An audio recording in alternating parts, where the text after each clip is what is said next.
എനിക്കിതുമായിട്ടൊരു യാതൊരു ബന്ധമില്ല. അപ്പോൾ ഞാനിപ്പോൾ പലരും എന്നോട് ചോദിക്കുന്നുണ്ട് എന്താണ് എപ്പിസോഡ്സ് ഇല്ലാത്തത്, എന്താണ് റീസൺ എന്നൊക്കെ ചോദിക്കുന്നുണ്ട്. അവര് ഡ്രസ്സ് മാറുന്നിടത്തോടെയോ മൊബൈലോ ക്യാമറ വെച്ച് അവരുടെ ഫോട്ടോ എടുക്കൂ എന്നുള്ള ആരോപണമാണ് വന്നിരിക്കുന്നതെന്ന് തോന്നുന്നു. ഹായ്, ഞാൻ ഗൗരി. ഞാൻ എന്താണ് ഇങ്ങനെ ഒരു വീഡിയോ ചെയ്യുന്നതെന്ന് വെച്ച് കഴിഞ്ഞാൽ, ഇന്നലെ ഒരു ന്യൂസ് സ്പ്രെഡ് ആയിട്ടുണ്ടായിരുന്നു. അപ്പോൾ ആ ന്യൂസ് റിലേറ്റ് ചെയ്തിട്ട് എനിക്ക് ഒരുപാട് കോൾസും മെസ്സേജസും ഈവൻ പലയിടത്തും എനിക്കെതിരെ ഹേറ്റ് സ്പ്രെഡ് ആവുന്നുണ്ട്. സോ എനിക്ക് വ്യക്തമായിട്ട് പറയണം, എനിക്കിതുമായിട്ടൊരു യാതൊരു ബന്ധമില്ല. അപ്പോൾ ഞാനിപ്പോൾ പലരും എന്നോട് ചോദിക്കുന്നുണ്ട് എന്താണ് എപ്പിസോഡ്സ് ഇല്ലാത്തത്, എന്താണ് റീസൺ എന്നൊക്കെ ചോദിക്കുന്നുണ്ട്. അതിൻ്റെ റീസൺ വേറെ ഒന്നുമല്ല, ഞാനൊരു ട്രിപ്പ് പോയേക്കുമായിരുന്നു ഷിംല വരെ. ഞാൻ 20th റിട്ടേൺ വന്നതേ ഉള്ളൂ. വന്ന ഉടനെ ഞാൻ റീജോയിൻ ചെയ്യുകയും ചെയ്തു.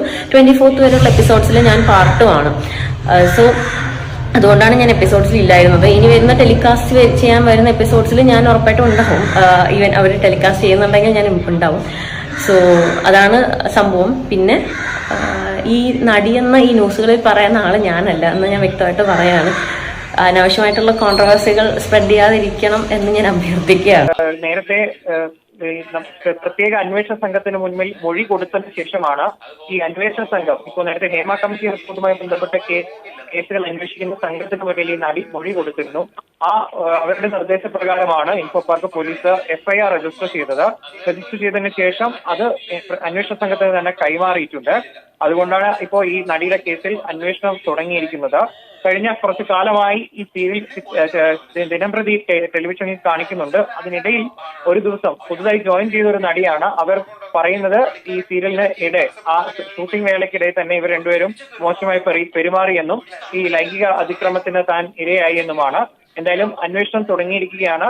ഇവർക്കെതിരെ ഉള്ള നടപടിയും ഉണ്ടാവുമെന്നാണ് അറിയുന്നത്. ഉടൻ തന്നെ പോലീസിന്റെ ഭാഗത്തു നിന്ന് ഈ സീരിയൽ ഇപ്പോഴും നടക്കുന്നുണ്ട്. ഈ നടി തൽക്കാലം ആ സീരിയലിൽ നിന്ന് മാറി നിൽക്കുകയാണെന്നും അറിയുന്നുണ്ട്. ശരി, രണ്ടുപേർക്കെതിരായി FIRല് അവര് ലൈംഗിക അതിക്രമം കാണിച്ചിരിക്കുന്നത് അവര് ഡ്രസ്സ് മാറുന്നിടത്തോടെയോ മൊബൈലോ ക്യാമറ വെച്ച് അവരുടെ ഫോട്ടോ എടുക്കൂ എന്നുള്ള ആരോപണമാണ് വന്നിരിക്കുന്നതെന്ന് തോന്നുന്നു. അവരെ ലൈംഗികമായി അവരെ പീഡിപ്പിച്ചു എന്ന് പറയുമ്പോൾ അത് 376 റേപ്പിന്റെ പരിധിയിലല്ല കാര്യങ്ങൾ വരുന്നത്.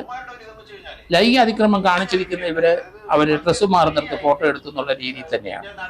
ഈ ഒരു സംഭവത്തെ പറ്റി സംസാരം ഉണ്ടായപ്പം അതിനകത്ത് ഇയാളുടെ സുഹൃത്ത് ശ്രീകുമാർ SP ആ നടിയെ ഭീഷണിപ്പെടുത്തി. തീർച്ചയായിട്ടും ആ ഭീഷണി ഇന്റിമിഡേഷനാണ്, ഭീഷണിയാണ്.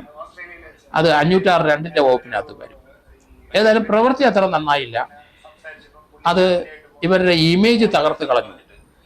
കാരണം ഇതുപോലെയുള്ള ചെറിയ സംഭവങ്ങൾ നമ്മൾ വിചാരിക്കും ഒരു കളിക്കൊക്കെ കാണിക്കുന്ന ഒരു തമാശ രീതിയിലൊക്കെ ആയിരിക്കാം അവതരിപ്പിക്കുന്നതെങ്കിലും അവരെ കേടി പിടിച്ചെന്നും അവരെ റേപ്പ് ചെയ്തെന്നും ആരോപണമില്ല. അതേസമയത്ത് അവരുടെ പ്രൈവസിക്കെതിരായിട്ട് ഇവർ രണ്ടുപേരും സഞ്ചരിച്ചു എന്നുള്ളതാണ്. അതുകൊണ്ട് രണ്ടുപേരെയും കേസെടുക്കും. കോടതിക്ക് ബെയിൽ കൊടുക്കാൻ വേണമെങ്കിൽ, കാരണം റേപ്പിലോട്ടൊന്നും പോയിട്ടില്ല എന്നാണ് മനസ്സിലാകുന്ന കാര്യങ്ങൾ. എൻ്റെ FI സ്റ്റേറ്റ്മെന്റിൽ എന്താണ് അവർ പറഞ്ഞിരിക്കുന്നത് എനിക്കും അറിയില്ല. ഇനി ലഭിക്കുന്ന വിവരം അനുസരിച്ച് ഇത്തരം കാര്യങ്ങളാണ്. രണ്ട് നടന്മാർക്കെതിരായിട്ട് അതിശക്തമായ നടപടി പോലീസിന്റെ ഭാഗത്തുനിന്ന് ഉണ്ടാവും. അവര് പ്രത്യേകിച്ച് സ്ത്രീകൾക്ക് സിനിമാ രംഗത്തും അതുപോലെ സീരിയൽ രംഗത്തും സ്വതന്ത്രമായി അവർക്ക് പ്രവർത്തിക്കാൻ കഴിയുന്നില്ല. ജനറലായിട്ടുള്ള ആരോപണമാണ്. കേരളം മുഴുവൻ നിലനിൽക്കുന്ന എല്ലാ സ്ഥലത്തും ഉണ്ട്. എങ്കിലും ഒരു ഉന്നത പദവി നടനത്തിൽ എത്തിക്കഴിഞ്ഞു കഴിയുമ്പോൾ വളരെയധികം സൂക്ഷിക്കണം. ബിജു സോപാനത്തിനും അതേപോലെ SP ശ്രീകുമാറിനും എതിരെയുള്ള ഒരു പീഡനാരോപണം. അപ്പൊ ഈ ഒരു കേസിനകത്ത് ഞാൻ കാലത്ത് ഇതിനെപ്പറ്റി ഒരു വീഡിയോ ചെയ്തിട്ടുണ്ടായി. അപ്പൊ ആ ഒരു വീഡിയോനകത്ത് തന്നെ ഞാൻ പറഞ്ഞൊരു കേസ് ഉണ്ട്. അതായത് നമുക്ക് ഒരിക്കലും പറയാൻ പറ്റില്ല ഇവരാണ് ഇത് ചെയ്തത്, അല്ലെങ്കിൽ ഇവര് ചെയ്തോ ചെയ്തില്ലേ എന്നൊക്കെ ഇതിന്റെ ഒരു ആരോപണം വെച്ചിട്ട് നമുക്ക് ഒരിക്കലും പറയാൻ പറ്റൂല. ഇപ്പൊ ഈ ഒരു വിഷയത്തിനകത്ത് ഇങ്ങനെ പലരും പറഞ്ഞു കേട്ടൊരു ആരോപണമാണ്. അതായത് ഗൗരി ഉണ്ണിമായ എന്ന് പറഞ്ഞാൽ അവരാണ് ഇവർക്കെതിരെ കേസ് കൊടുത്തത് എന്നുള്ള രീതിക്ക് പറയാനായിട്ടുള്ള മെയിൻ ആയിട്ടുള്ള റീസൺ എന്ന് പറഞ്ഞു കഴിഞ്ഞാൽ ഇപ്പൊ ഒരു ന്യൂസ് നിങ്ങൾ കേട്ടല്ല, ആ ന്യൂസിനകത്ത് അവർ പറയുന്നുണ്ട്. അതായത് ഇപ്പൊ ഈ അടുത്ത് വന്നതാണ് ഈ ഒരു പരിപാടിനകത്ത്, ഉപ്പുമുളകിനകത്ത് ഈ അടുത്ത് വന്നതാണ്. അത് കഴിഞ്ഞിട്ട് ഇടയ്ക്ക് വെച്ച് ഇപ്പൊ ഈയിടെയായിട്ട് കാണാറില്ല എന്നൊക്കെ ഉള്ള രീതിക്ക് പറഞ്ഞപ്പോഴത്തേക്ക് അത് വെച്ചിട്ടാണ് ആൾക്കാർ ഈ ഗൗരിയാണ് ഇത് ചെയ്തത് എന്നൊക്കെ ഉള്ള രീതിക്ക് പറഞ്ഞത്.